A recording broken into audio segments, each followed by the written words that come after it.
Show. I'm Russ Joy. You figured that out because you're smart. It's also the name of the show. Oh, look at that, friends. It's a Wednesday, a wonderful Wednesday. We didn't have a marvelous Monday episode of the show. I am sorry. Je regrette. We didn't have a show on Monday. It was Memorial Day. And I think I said last week, I was like, yeah, good chance we'll do a Memorial Day show. We did not.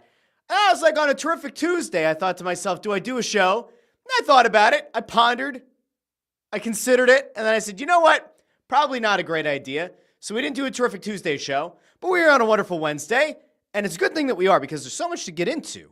We got some Phillies stuff. We got some Flyers stuff. And if we have time, which we might, who knows? Who's to say? We'll go out to the comments and we'll kind of scour the globe for some of what you guys want to talk about over on YouTube, Facebook, and X. By the way, will we get into the Philadelphia Union having a disappointing draw with Inter Miami? Probably not, but maybe. I don't know. We'll see. But there's a lot going on, and I've already done one of the things that you're not supposed to do. I've already chided and poked Ford, who was here at 2 o'clock when the show was supposed to go live.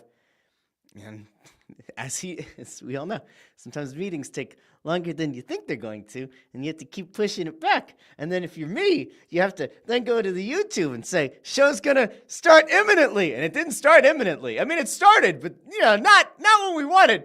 And it was so bad that we had, look at this. We had a Ford frenzy. Hashtag Ford frenzy.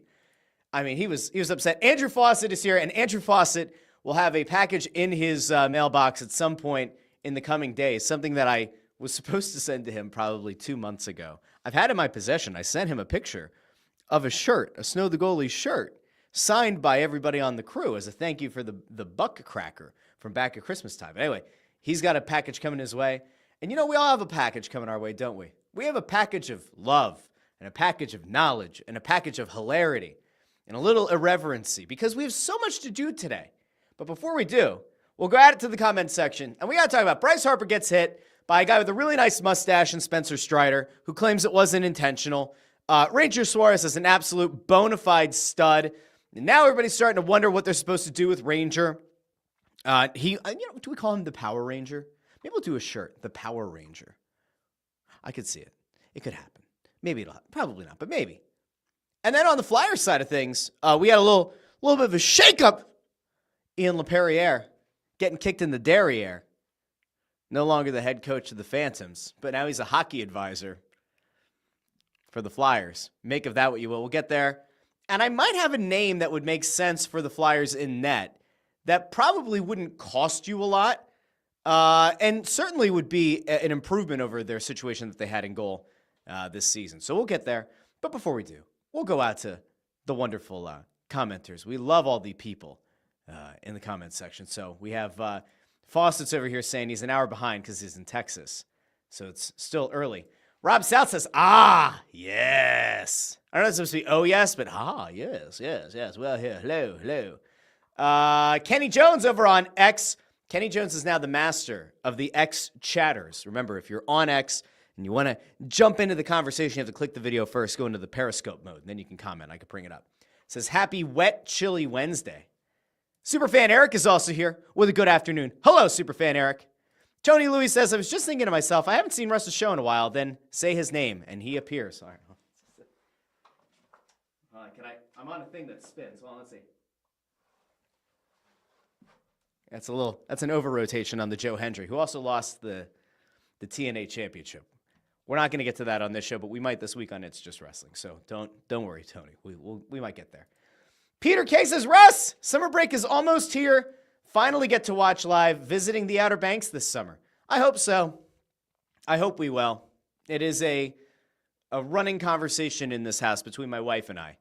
The hope is yes. If we do, I think it's going to be late in the summer. I don't think we're going to get there anytime in the early part of this. There's so much stuff going on.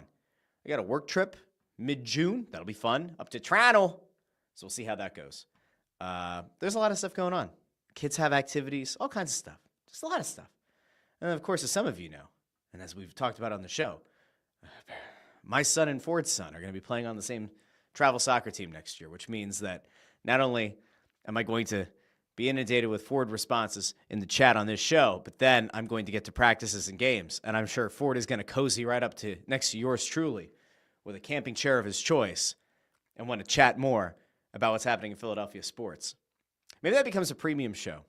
Russ and Ford just chopping it up, talking shop on the sideline of a soccer field near you. Let's see. Josh White over on YouTube says it's a wonderful Wednesday to be a Phillies fan. Yeah, it is. Last night's game was a good one. We're going to get there in a little bit. The Bryce Harper of it all is a problem, although it does seem like a crisis has been averted there, so that's good. Josh White says Acuna is getting thrown out tonight, guaranteed. Maybe. Zach Go says, oh, yes. Happy Wednesday, Russ. Happy Wednesday, Zach. I hope you're having a wonderful Wednesday. Maybe a wacky Wednesday. Who knows? Andrew Fawcett says, can we sign Ranger and cut Nola? Wouldn't that be great? We have to talk about the Ranger Suarez of it all in a little bit. Let's see. Tony Louie asks Andrew Fawcett, are you ready for another offseason of pain where we watch them pick Brady Martin over Higgins? I might riot. We should have some news coming soon about the draft. I think we're going to try to do something. We've been talking to the team over with Snow the goalie, so hopefully that'll get finalized here soon. Let's see. Jim Cochran is here, says keep starting late. Russ is going to be a podcast advisor. Let's see. Josh also asks, did I hear Snow the goalie's back this week? The answer is yes. We're working on a guest. It's either going to be this week or next week is what we've been told, but we'll do a show this week because we have to. We're getting to that point. Getting to that point where we're a month out from the draft. We got to get back on the old horse. Adam Glickus over on YouTube says, no payoff trip, text lots. I'm not texting Lawton when I'm up there. Ray Supper says, I saw an exit interview this morning with Couturier. Tort's problem with management started with naming him the captain. The interview process proves he does not need to wear the C on any NHL team. I have not seen it. If you could send it to me, I'll check it out. But yeah. Tony says, all the mocks have the Flyers passing on Higgins, Denoyer, and Frondel for Brady Martin, and I'm pulling out the rest of my hair. I don't think it'll happen. I'll have to start asking some questions, though. Listen, the big thing that you just have to remember, right, if you are a Flyers fan, is that the chances of you having actually watched the top, like, let's say 10 prospects in this upcoming draft, they're pretty low. And what you think is going to be the right pick and the best pick, you might end up being right. Chances are that you are not as informed as you would want to imagine yourself to be. I'm certainly not going to fake it and tell you that I've been watching the top 10 prospects all year. Now, do I think that there's like a pretty consensus top 6? I do. Do I think that like reaching at number 6 is a good idea? I do not.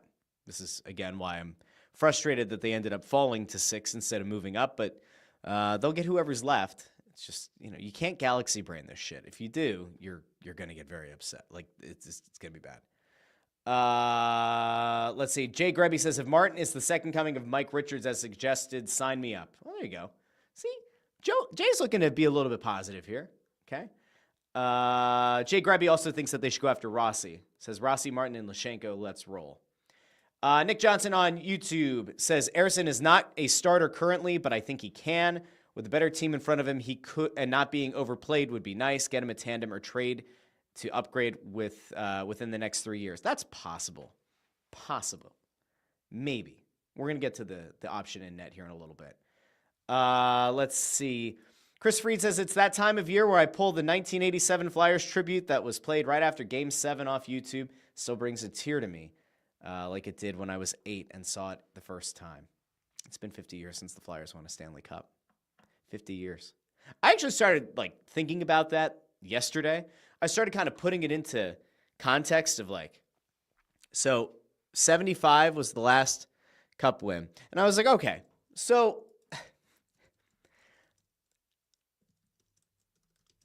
if you start thinking about where the world was in 1975, right? It was a very different place. It was 15 years before I was even born. I thought about it from my dad's perspective. My dad was 28 years old when the Flyers last won a Stanley Cup, which also seems kind of absurd because my dad's an older fella. And I was like, he was 28. Okay. That's kind of weird. And so then I just want to kind of hit you with some facts about the year 1975, since the Flyers last won a Stanley Cup. Because in fairness, it was a long time ago. I wouldn't actually blame you if you don't remember a lot of things about 1975, because many of you who watch the show, and especially many of the people who are going to end up watching some of these things through short-form content on TikTok, where we just passed 1,000 followers, by the way, you probably weren't alive in 1975. So let me tell you a few things about 1975, okay? Did you know 1975 is the first year that the F-150 was introduced to the market? Oh, yeah. First year. That might not seem that way.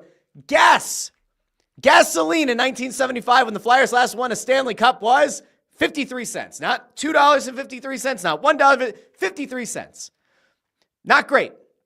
Not great. The number one toy that year was a pet rock.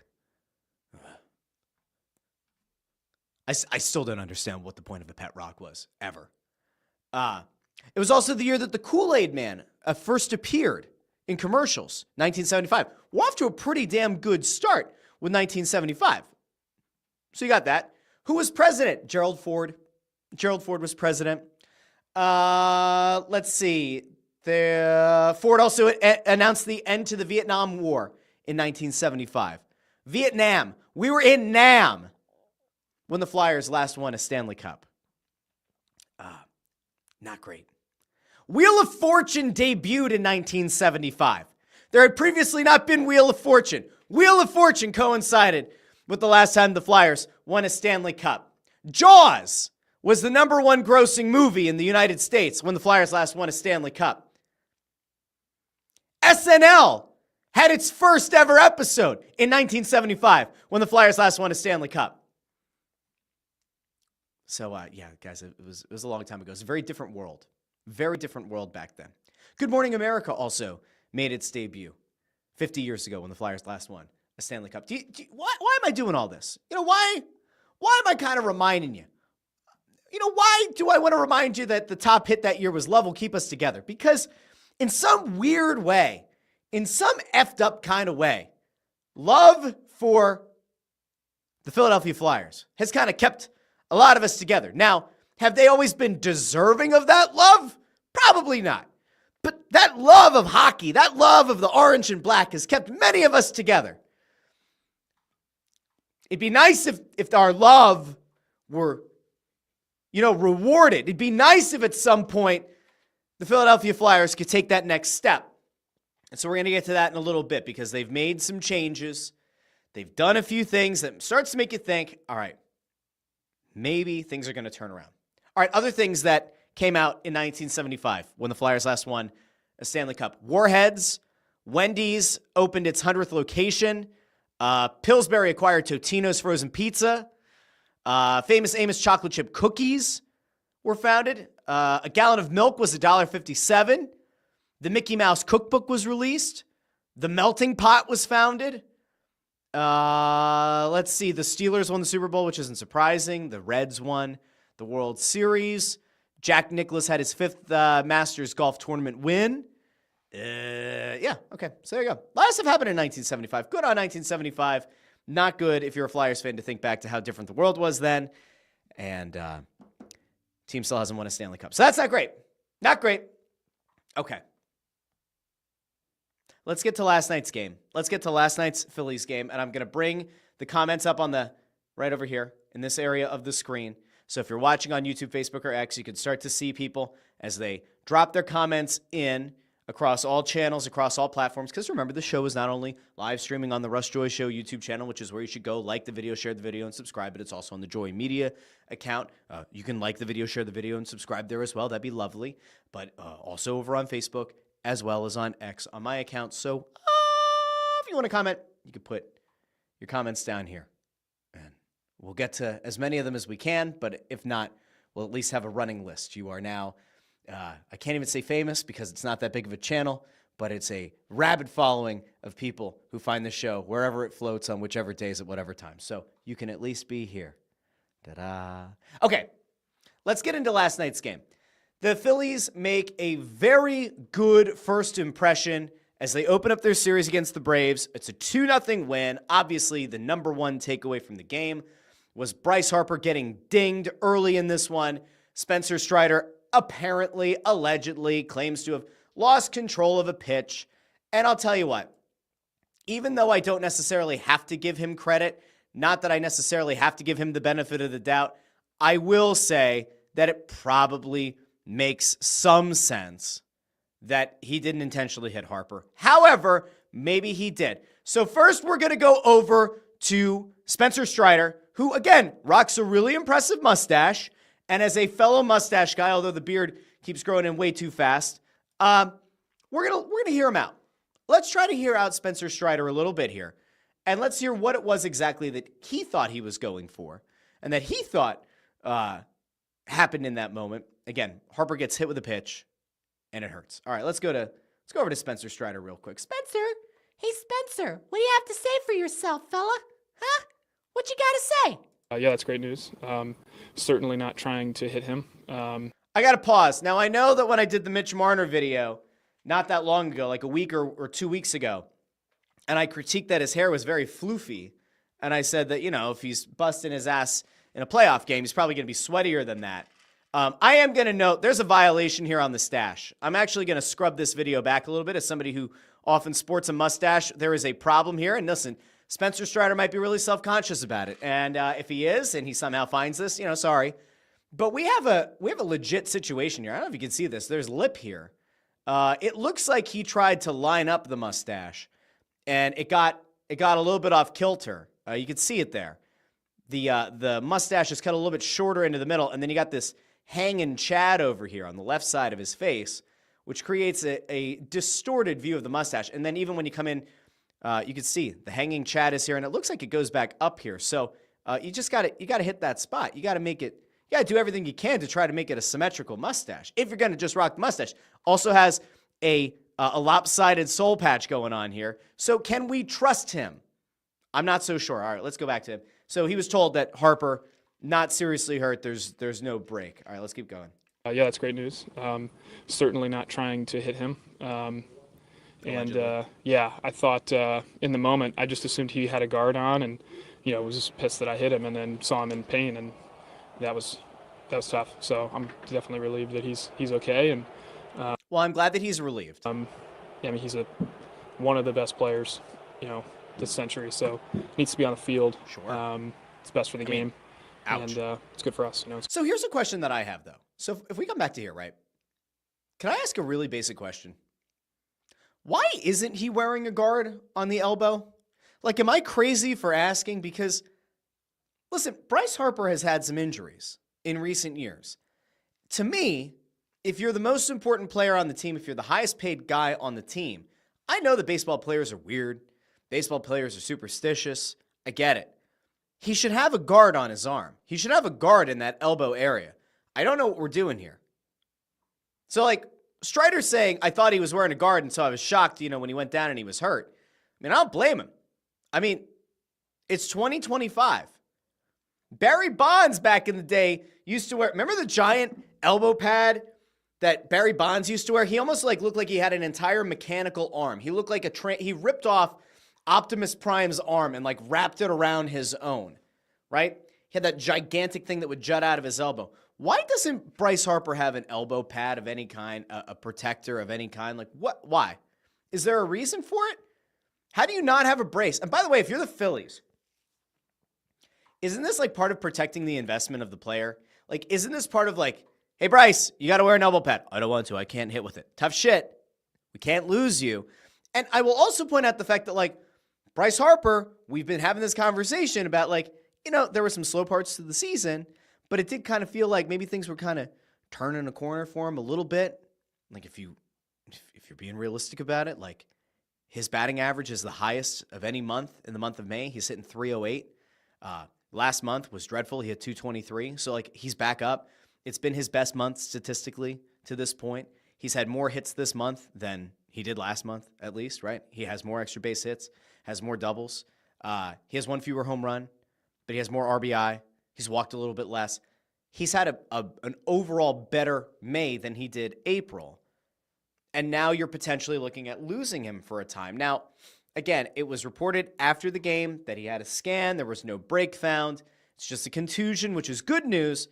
But when he's your most important player, and it's an area that should be an avoidable area, an area that you should be able to protect yourself, and that so many players do protect themselves, I'm surprised that he didn't wear anything there.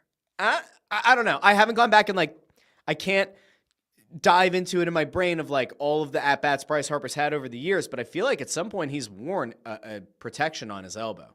I could be wrong, and if he hasn't, certainly should think of it now. It's not like it was a freak thing. This isn't like a freak, the ball hit off his bat the wrong way, ricocheted up and broke his nose. You can't do anything about that.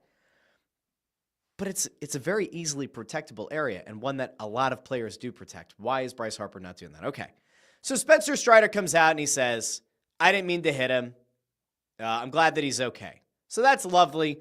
Good for Spencer Strider. However, if you recall, the thought after that was, well, then somebody's got to get beamed. You've got to go back and you have to get revenge for Bryce Harper. Your best player just got knocked out of the game, and at that point, obviously, there hadn't been a scan done, so you had no idea how hurt Harper actually was. And so then you go, all right, should they have gone after Acuna? Should they have gone after anybody on the Braves? Do you send a message? The answer is, yeah, of course you do. The Phillies did not. Now, there have been some who have made the argument, well, it's a close game. It's a division rival. These games matter. You can't run the risk of putting a guy on base who can ultimately score, or what if the next batter comes up and hits a home run and it flips the game on its head? Now you're losing, and it was just, it's petty. I'm sorry. That doesn't hold water with me. And if you wait until today, for example, not exactly sure that it has the same kind of impact as it would have last night. Now, sure, could a Braves hitter now be expecting it coming into tonight's game? I guess. And will that kind of lead to there being maybe less of a boil over potential? If you had gone out and retaliated the next inning, would the Braves bench have cleared? Probably not, but maybe. If it happens tonight, are the benches going to clear? No.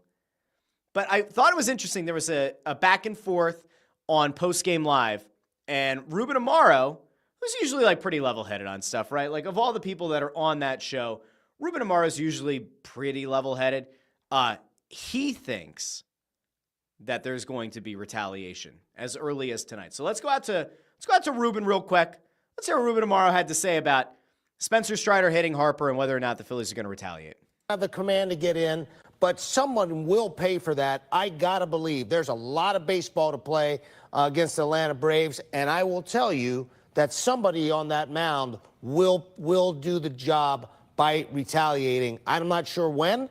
They have plenty of time to do it, but it certainly should happen, because for me, even if it wasn't purposeful to hit him, I think that the retaliation sometimes is the right thing to do.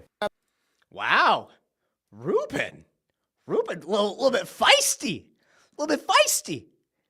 It's a deserved thing. It should happen. Okay, Ruben.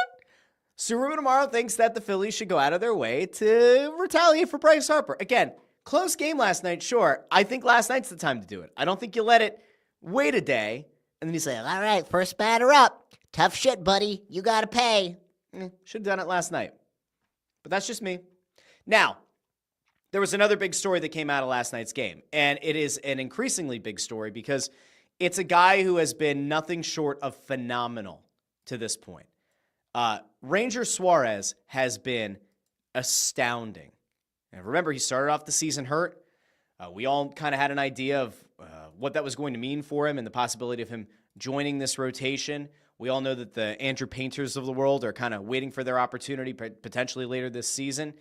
Noel is currently out, so it kind of does create the possibility that Suarez stays there longer, but you lost Jose Alvarado to a PED suspension for 80 games, and he's not playoff eligible, so the thought has been, well, is Ranger going to go be the lefty out of the pen? He has ice-cold Kool-Aid coursing through his veins. Do you have him become, maybe not the closer, but certainly a guy that you can trust in high-leverage situations? Look at this. Suarez last night against the Braves, 6 innings pitched, no runs, 8 strikeouts, only allowed 4 hits, had 3 walks. And you might say to yourself, well, Russ, I'm pretty sure that Suarez has put in a lot of really good efforts of late. Did you know that 3 out of his last 4 outings were scoreless outings? In fact, we're gonna throw over here to A Greg Murphy tweet.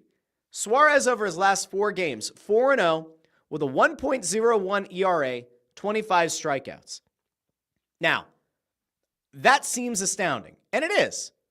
But then you zoom out, and it's not just Ranger Suarez. It's not just Ranger who's had all this success.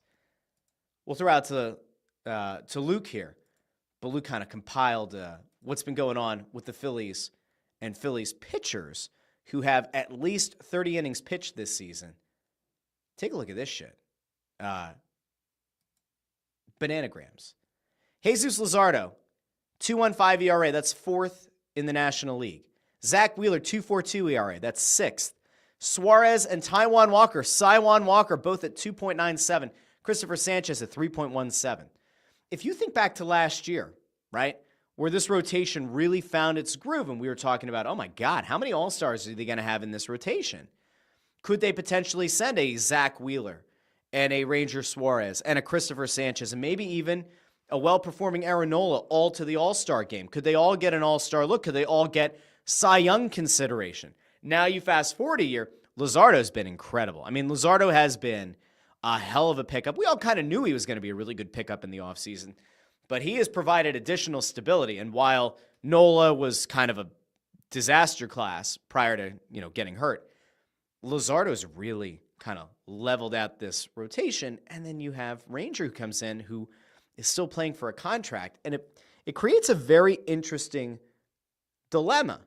And I saw that a bunch of people from Sports Talk Radio last night were kind of throwing this out there, but they were going, all right, well, where exactly does Ranger Suarez fit? Because he needs a contract. You would think that if you're the Phillies, you want to re-sign him.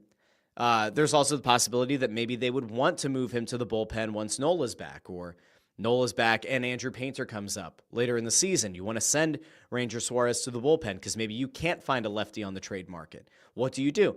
Well, it's pretty clear, right? Ranger Suarez is going to want to get paid like a starter because that's where the money's at. It's not necessarily in being a 7th or 8th inning guy. So he's going to want to be a starter. He's going to want to pitch as a starter. He's going to want to dominate opposing lineups as a starter, and he wants to get paid like one. But the Phillies, you could make the case, would be better served having him in that critical bullpen spot. But then, do you run the risk of there being a toxic situation there? Now, I'm not saying that Ranger Suarez would go out of his way to, tear down the locker room, tear down the team because he wants to be a starter and you're going to make him a bullpen guy. He is under contract. But things can get kind of ugly, potentially. I mean, in theory, they could. And if you're Ranger Suarez, you might not want to comply with becoming a bullpen guy if you are dominating in the rotation. And make no mistake about it, he has found his form. Ranger Suarez looks every bit like the guy that we've all known that he can be, and in fact, he has been for years. But it does create a very interesting scenario for the Phillies because there are only so many spots in this rotation. There are only so many years left of, let's say, a Zach Wheeler, for example. If I'm the Phillies, I think you have to figure out a way to keep Suarez in the rotation, and I think you have to figure out a way to sign the guy. Because you guys know where I'm at on Aaron Nola. I don't think you can ever trust Aaron Nola. I don't think you can ever believe that Aaron Nola is going to return to Cy Young form. I don't think that guy's in there anymore. And so, yeah, I get that you have a lot of money sunk into him. And, yeah, there is virtually no chance that another team is going to want to absorb that contract. But, Suarez has been everything you've needed him to be and more. So why not go out of your way to sign him to an extension that makes sense for him and for the team, keep him here, and kind of build yourself a little bit of an insurance plan that if Aaron Nola ever does get back to form, all right, unfortunately, Aaron Nola is going to be the most overpaid 5th starter in the league. Okay, fine. He can eat innings as the 5th starter. Gets paid way too much money to do it, but fine. You can't necessarily just, I don't know, bank on the idea that Andrew Painter is going to be this bona fide stud and that Zach Wheeler somehow is going to keep pitching years and years and years from now when, I think pretty clearly he's got a finite period of time left. And he's still performing at a really high level. I love Zach Wheeler. He's a legit ace. But, he's not going to do it for 7 more years. So why not sign a guy who's performed for you in the playoffs, who performs for you in the regular season, who understands how to pitch and to compete in Philadelphia, You don't have the variable of a guy coming in here and then, can he stand up to the spotlight? Can he stand the bright lights of Citizens Bank Park? Can he pitch in front of these Philly fans when they start booing? Ranger Suarez can, so why wouldn't you extend him? It's a very simple question. Now, maybe the reason is because Suarez wants the moon and the stars, and the Phillies say, well, no, we want to pay you like a third starter. Maybe that's what it is. But the Phillies are in this weird spot because not only do they have this glaring hole that Suarez right now is filling, but then they also have like the Kyle Schwarber of it all, where they also haven't resolved that issue. And I feel like every day you get closer to the offseason, right? Every day the season goes by and Kyle Schwarber isn't re-signed beyond this season, you are playing with fire. And if your idea, if you're Dave Dombrowski, is to play with two fires, with both Ranger Suarez and Kyle Schwarber, you're almost certainly going to get burned. Now, in fairness, Suarez has had some injury issues, and maybe that is the thing that Dombrowski's waiting on his camp to get a little bit more level-headed about. And maybe with Schwarber, you're looking at the age, and you're looking at the longevity of the player, and you're trying to use that as negotiating leverage. But like to me, your team is better with both of those guys on it. And the priority should be to bring both of those guys back. And I'm starting to find it a little bit concerning that we haven't heard anything about these guys re-signing. Video guy Amadeo says, in all caps, I still believe in Nola. Well, that's a shame. Says he'll die on that hill. Well, we'll all die, but if you're on that hill, it'll probably be a lot faster. Jim Cochran says, rip, because it's going to happen. Amadeo says, Ranger can't pitch a full season. Never has, never will. Well, in fairness, he started the season hurt, so he doesn't have to pitch the full season. If he pitches from now on through the rest of the season and into the postseason, I'll take it. All right, so that's the Phillies from last night. Ranger Suarez has a really good performance. Bryce Harper gets hit, but thankfully it does not appear there's anything structurally wrong with Bryce Harper. Is he going to miss a bunch of time? Remains to be seen. We'll have to see how the swelling goes, have to see what he looks like. It's a shame that it happened now, and it's a shame that it happened during a stretch where, again, Harper has been in the midst of his best run, his best month thus far this season, exceeding virtually every category at the plate over what he did in April. So we'll hope that he gets better and gets better soon. Now, I have to bring you onto the ice now, if that's okay. And if it's not, too bad, because we're going to go over to the ice. Because two stories broke. Now, in fairness, one of the stories was broken like a week and a half ago by my old pal Anthony Sanfilippo, who noted like over a week ago that Ian Laperriere would not be brought back as the coach of the Lehigh Valley Phantoms, and that he was going to, he wasn't going to be the coach anymore. Now, in fairness, and Jim Gross is right. Let's bring it back to the Flyers. That's exactly right. When it was announced, or when it was reported that Lappy wasn't going to be brought back as the coach of the Phantoms a week ago, there was a lot of rejoicing in the streets of like, all right, the Flyers are actually looking to do something different. They're going to make the change behind the bench, and does that mean that there's going to be a fresh mindset? There's going to be somebody who's going to somehow take this team to the next level? And I kept coming back to one of the weirdest sound bites from around the playoffs. And it was one of the things that like, it caught my ear at the time, and it made me kind of like wonder, one, why the reporter asked the question, and then it made me wonder twice as much why he answered it. And I'll see if I can find the video. But back around the time that the Phantoms were eliminated from the playoffs in a series that they should have won, like, make no mistake about it, the Phantoms should have advanced to the next round of the playoffs in the AHL. Their reliance on Cal Peterson to be the guy in net was a massive mistake. And in fairness, had Alexei Kolosov not been a mess of a situation unto himself this entire season, stands to reason that he should have been able to go down there and contribute in a meaningful way to the Phantoms. And it didn't happen. But they should have won that series. We should have been getting a much longer look at guys like Jet Lashenko and Alex Bump.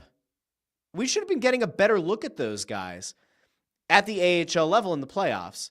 But unfortunately, they were bounced. And in one of the quotes from a post-game availability, he was asked, do you ever think about wanting to be a head coach in the NHL? And he said, yeah. I mean, like, he also kind of gave the, the look at the reporter of like, why the hell are you asking me that question? You're going to get me into a lot of trouble. You're going to get me into a lot of shit here. They said, yeah, like, of course, that is the idea. Like, that's the thing that we want to get to, right? Like, that's the place that any coach wants to get to, is the NHL level. But it was a really weird thing to answer. You should have probably gave a no comment. Probably should have just shut that down.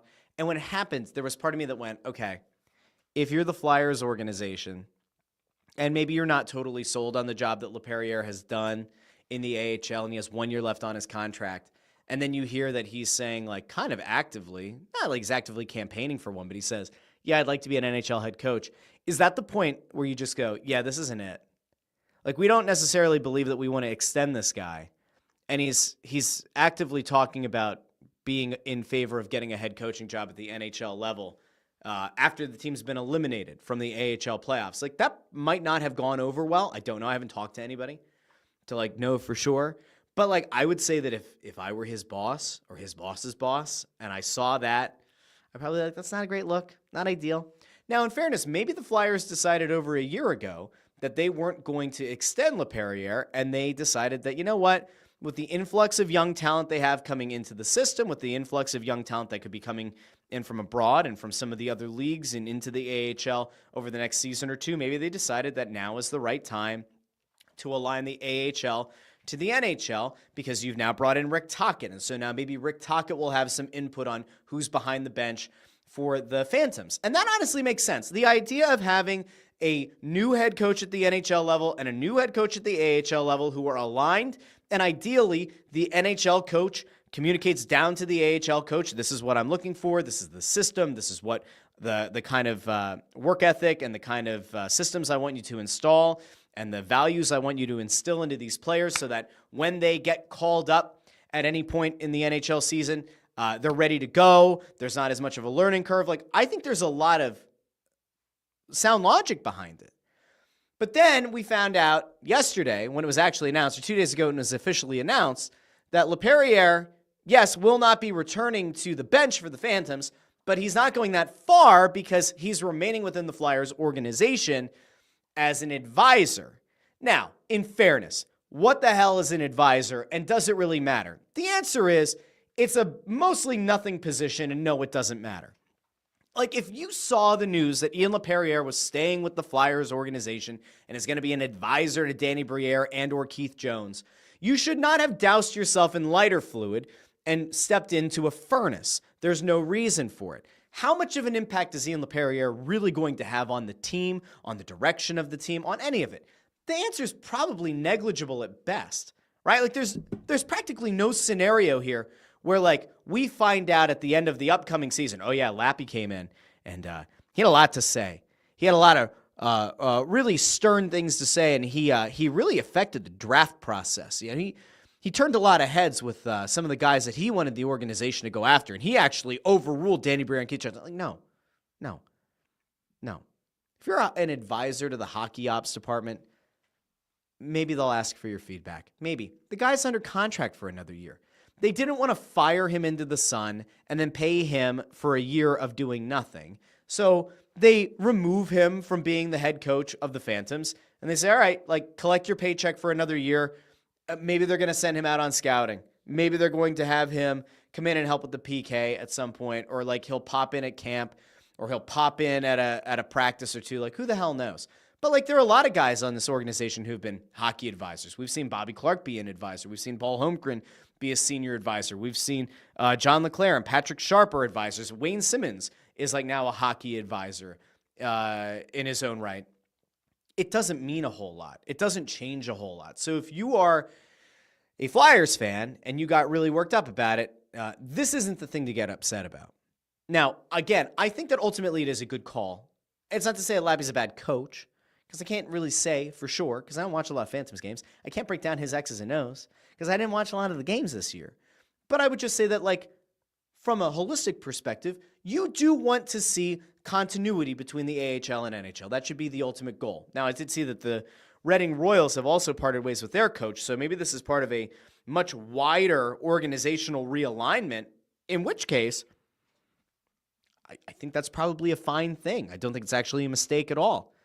And if you're trying to build that next generation of like being a team that can contend for a Stanley Cup for an extended period of time, again, as I mentioned at the top of the show, it's been 50 years. If you're trying to win a Stanley Cup, the idea of like organizational realignment and making sure that as these guys develop and as these guys continue to move up the rungs of the ladder to make it to the NHL, and not only make it to the NHL, but to thrive in the NHL, I think it's fine. No big deal. So Laperriere, no longer the coach, and now he's an advisor. Raymond Supper says, lots of advisors in press boxes of Panthers and Lightning arenas. Correct. And a lot of teams do this. I mean, hockey advisors, like advisors to hockey ops, it's not like a brand new concept. It's not something that the Flyers have like created and they're the only ones that do it. Superfan Eric says, an overreaction from Flyers X? No way. I know. Hard to believe. Now, I do have one idea, and I've seen the name kind of thrown about, and I've seen some people kind of have the idea of like, all right, could this make sense for the Flyers? If you are the Flyers and you're trying to figure out a way to make your team better for next year and maybe find somebody who's got some continuity with this brand new head coach, I think that it could make sense that the Flyers go out after a guy who has played for Rick Tocchet in Vancouver and who has been a very good goalie in the past and a guy who was a Vezina finalist a couple of years ago on that Vancouver team that was a very, very productive team and that ended up winning Tocchet, Jack Adams, and that, of course, is Thatcher Demko. So I started doing a little bit of a dive into Demko's numbers, and this year was an okay one. 2.9 goals against average. Not the greatest, but not the worst. But if you go back 2 years, again, to that very good Canucks team, 2.45 goals against average, had a .918 save percentage. And if you're looking at the idea of trying to bring somebody in here who can solidify the goaltending position and stabilize it with Sam Ersson, he's probably one of the best options you have, right? Because, listen, Alexei Kolosov, the likelihood of him remaining anywhere within this organization is probably very low. It was misreported, I guess, that Kolosov was going back to Dynamo Minsk. I saw somebody try to aggregate or somebody try to like credit Anthony Sanfilippo with like, oh, Kolosov is definitely going back to Dynamo Minsk as reported by Anthony. And then I texted Anthony and I said, hey, did you report this? And he said, no, where the hell did that come from? Then I sent him the tweet. Then he texted a few people. And the Flyers organization is resolute in the belief that Kolosov will be at camp next year. Listen, I think Kolosov's in the AHL next year. If he's in this organization at all, he's in the AHL. I don't see a scenario where he ends up at the NHL level. The real question here, the real wild card is Ivan Fedotov. Because there have been some murmurs that he might go back to the KHL. He's still under contract. So the Flyers and Fedotov would like have to mutually part ways in order for him to go back. Is there a team that maybe wants to trade for Ivan Fedotov? Is there a team that looks at the size of the player and says, that's a worthwhile gamble? I'm not so sure. Like, I would say that it's probably not a great idea. And I don't think there's a high likelihood that you're going to see teams actively pursue Ivan Fedotov. I don't think it's going to happen. So if you have all that kind of lined up, then you go, all right, if you're the Flyers, does it make sense to go after a guy like Demko? And is he going to cost you a lot? And how long does he have left on his deal? And how much money? Because, like, again, they have some money coming up, but they have 4 or 5 restricted free agents who are actually going to matter. And then next offseason is when they're probably going to splash a lot of money in free agency. The good news, if you're a Flyers fan, and if you're looking for a stopgap option, and you're looking for somebody who has played at a high level, again, Vezina finalist, Thatcher Demko, he's going to be 30 years old going into next season. He's set to make $5 million. It's the final year of a 5-year contract that he signed with Vancouver worth $25 million. So it's a $5 million cap hit, and then that's it. It's only this season. So if you're looking at like, all right, how do we bide time for like a Bjarnason or I don't think this is realistic, but like, how do we bide time for Zavragan to see if another year at the KHL, if he tears it up like he did this year? Well, then Demko makes a lot of sense. And in fact, at 30 years of age, could you make a case that maybe if he plays well for you this year and he can be part of a tandem with Sam Ersson, do you make the case that maybe Thatcher Demko would then deserve a 2 or 3 year contract? It would put him in the orange and black until he's like 32, 33 years old. Is it the worst possible idea? I would say it's probably not a terrible idea. I'm not saying I want to commit to that. If part of the trade that you would have to work out with Vancouver would include having to give him an extension, I'd be a little bit leery. But there aren't a ton of great options on the free agent market if you're looking to improve at goalie. Demko, to me, I think is as good or better than just about anybody else. And by the way, like age-wise, it probably also makes sense. So I don't think that the Flyers are going to make some kind of huge splash in the free agent market for a goalie. Demko to me makes sense. And it makes sense if Tocchet believes in him. They have that prior relationship. Now, I don't know if Rick Tocchet is a huge Demko fan. I don't know if Demko is a huge Tocchet fan, but one has to assume that if they are mutually aligned and if they had a good enough relationship in Vancouver, maybe it gives you a little bit of leverage and maybe it opens up the idea of him coming here. Now, again, it would have to happen through a trade. Does a Vancouver decide, you know what, we'll take a flyer on Alexei Kolosov? Or do they say, you know what, we'll take a flyer on Ivan Fedotov for a year? If you're Vancouver and you're going to try to make the playoffs and you're going to try to like return to whatever you were in the 23-24 season, chances are you're not going to take either of those guys. I'd be really interested to see what the trade market for Demko ends up looking like and what it ultimately would take for the Flyers to bring him in. I just don't know. And Ryan Reese brings a good point to the table. Demko's always injured. When you kind of combine that with Sam Ersson and especially the injury issues that Ersson had with his groin last year, that's probably not the best situation. If you can keep him relatively healthy and you have a little bit of organizational depth, maybe a stopgap, like, maybe it works. Let's see. Tony Louis says Demko has 2 years left on his deal. That's not what I see. I see 1 year. 25-26 is a UFA in 26-27. Says it would definitely fit the timeline and buy us some time to wait until Zavragan gets here. The question is, what would Vancouver want? Yeah, I mean, I don't know what the price is. And by the way, like if you look at his stats from a year ago, he only made 23 starts. His numbers were higher than the year before. Not that it really matters. Like his save percentage was down. His goals against were up. I don't know if that really changes a whole lot. But if he only has 1 year left on the deal, how much of a bounty can they realistically expect from him or for him? I don't know. Let's go over here. Wizards Tap says Demko would work on a bridge contract. So there, like same idea. Make the trade, 2 year deal, maybe a 3 year deal. Is it the worst thing in the world? I mean, I think part of it also kind of comes down to like what they think Sam Ersson's going to be. So like if Demko comes in and is a better option for you than Ersson, Ersson gets to then be the number 2 goalie, which is a role that he thrived in when Carter Hart was here. If you go, all right, Demko's going to be our number 1, Ersson's going to be the number 2. We'll have Demko under contract for like 2 more seasons, right? If they sign him, if they re-sign him. And then you say, all right, at some point we might make a trade of Sam Ersson to have one of a Bjarnason or maybe a Zavragan a couple of years down the line come up and kind of get nurtured, fostered, and like get ready to become the full-time starter after that. Like maybe there's a reason to believe that could make some sense. Let's see. I thought I saw something else over here that I wanted to get to. Maybe not. Raymond Supper says, unless Fedotov gets a personal trainer in a gym this summer working on lower body strength and agility, he's done. Listen, I think the number one most fascinating thing that we're going to get to monitor this offseason is what happens to the 2 goalies. Ersson's going to be here unless they get blown away with a trade. Kolosov and Fedotov are not going to both be with this team all of next year. I'd be shocked if they're both at camp to start training camp in the fall. Like, I'd be pretty damn surprised if Kolosov and Fedotov were both here. One or the other, decent chance. Both of them, hard to imagine. Jim Grosso says, Danny is going to run it back with Sam and Fedotov. I don't think he is. I really don't. But it does depend, because here, Rob South asks, what if Fedotov says he wants to stay? Then it's harder to move him and to sign Demko. Send Fedotov to the Phantoms? They could do that. They would still have to eat that money.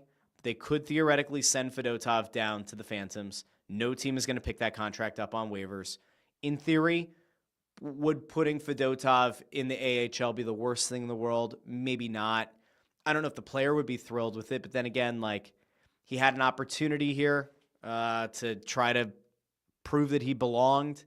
Will they give him another camp to try to prove himself?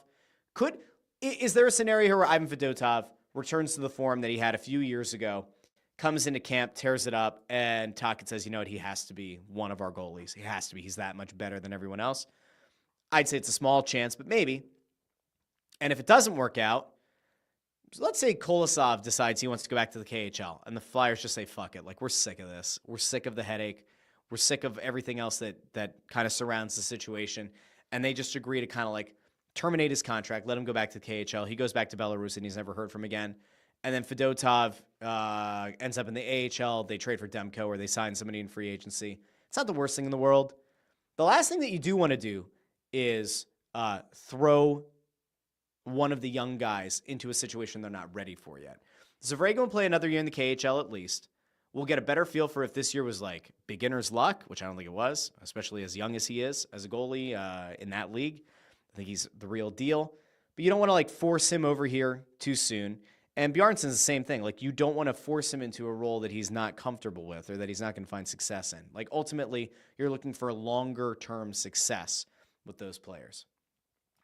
Colin Gamble says 2 injury-prone goalies would be great for the tank. They're not going to tank. However, if Demko gets hurt a bunch, if they trade for him, he gets hurt a bunch, and Ersson gets hurt a bunch, and we have a lot of the same issues that the Flyers had last year, then yes, that would be great for the tank. The unintentional tank, the unintentional way to get Gavin McKenna. I don't think it's going to happen. Louis Kakko over on X. We've got an X commenter.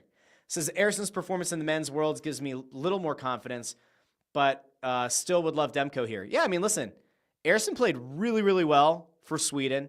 I think he went 4-0-0. Played really, really well. They ended with a bronze medal. Good on him. The real question is, like, Ersson could play well at some of these international tournaments, and then he comes back to the NHL, and they had to ride him as a starter, and his body just didn't hold up to it. It doesn't mean that he's, like, totally screwed going forward the rest of his career, that he can't be the every-night guy. But there's a big part of me that does wonder about the viability of him as a player, as a number one goalie. It just feels to me like he is meant to be a backup, and a very good backup at that. But I don't think he's shown the ability to stay healthy enough that you could go into a season relying on him to be the number one. I think 2 years ago, the organization might have looked at it a little bit differently. I think going into last year, the organization might have looked at it a little bit differently. Like, of course Sam Ersson's going to be one of our goalies. Of course Sam Ersson's going to be our starter. I'm not so sure that they're going into this summer with the belief that he's got to be the number one and they're trying to find a backup goalie for him. I think it's more likely than not they're looking for somebody that's either going to be close to a 50-50 tandem or maybe somebody who even gets to be the starter over Ersson. I could be wrong, though. Could be wrong.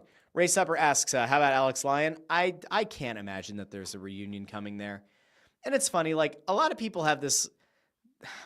Listen, when Alex Lyon was here, really good dude, was an okay player. No one saw this coming. No one saw Alex Lyon becoming what he became.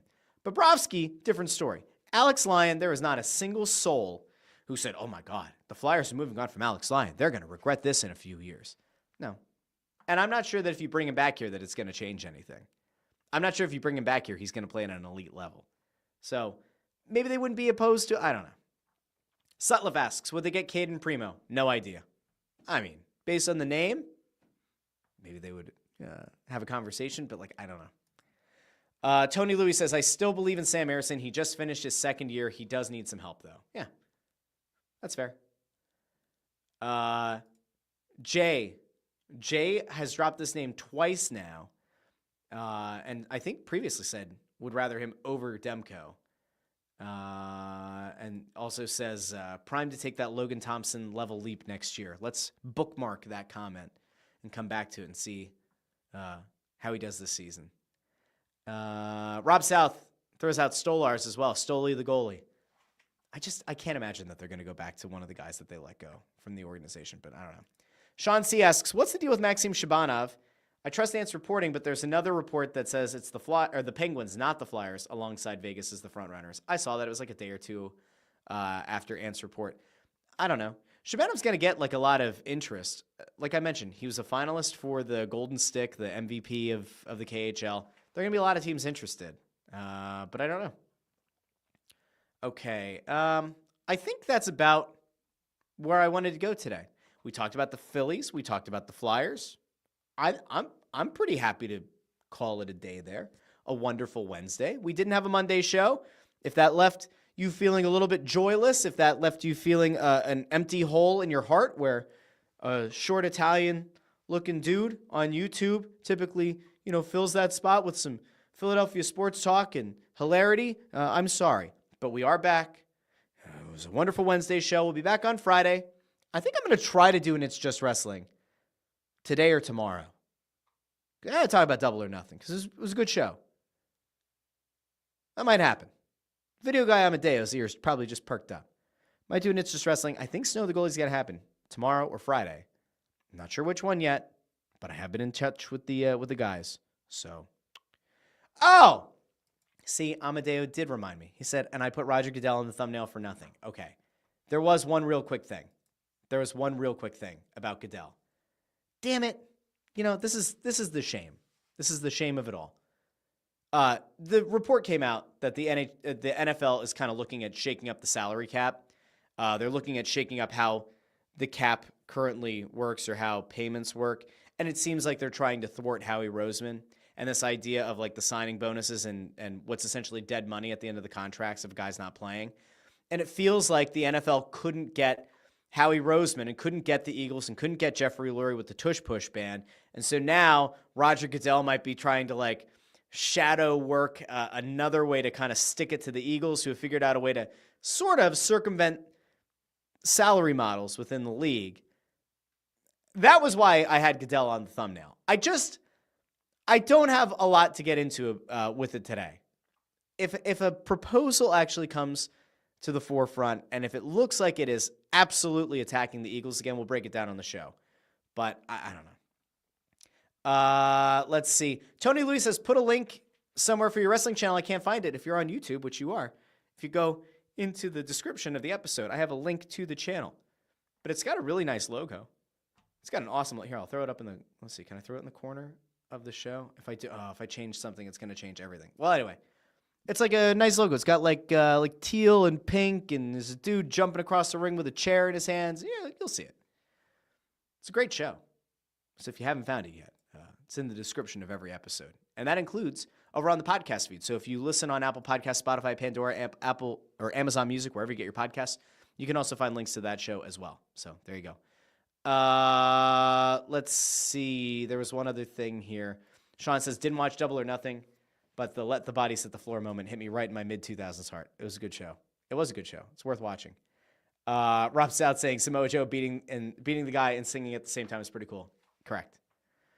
Jay Grubby asking about Ant and So the Goalie. I'll make sure that he asks those. Okay. Friends, Romans, countrymen, lend me your ears. You just lent me them for about 59 minutes on a wonderful Wednesday. I'll be back on Friday. Keep an eye peeled on social media. You can follow me at Joy on Broad and, make sure that you're up to date with all the shows that are going on. Snow the Goalie later this week. Probably, and It's Just Wrestling about Double or Nothing. And also just the fact that I have no faith in the WWE product right now. And I know it's like a weird thing to say, but I am not jazzed up to watch any of their shows right now. A few guys that I like to keep up with. A few of the women on the show that I like to keep up with. But overall, just not very moved right now in the post-WrestleMania product. So maybe we'll talk about that, okay? Okay. Until Friday, this has been the Russ Joy Show, and I've been Russ Joy, but you knew that already because you're smart, and it's also the name of the show. Talk to you on a fantastic Friday. Until then, have a wonderful Wednesday and a great Thursday, and I will talk to you soon here on the Russ Joy Show. Bye now.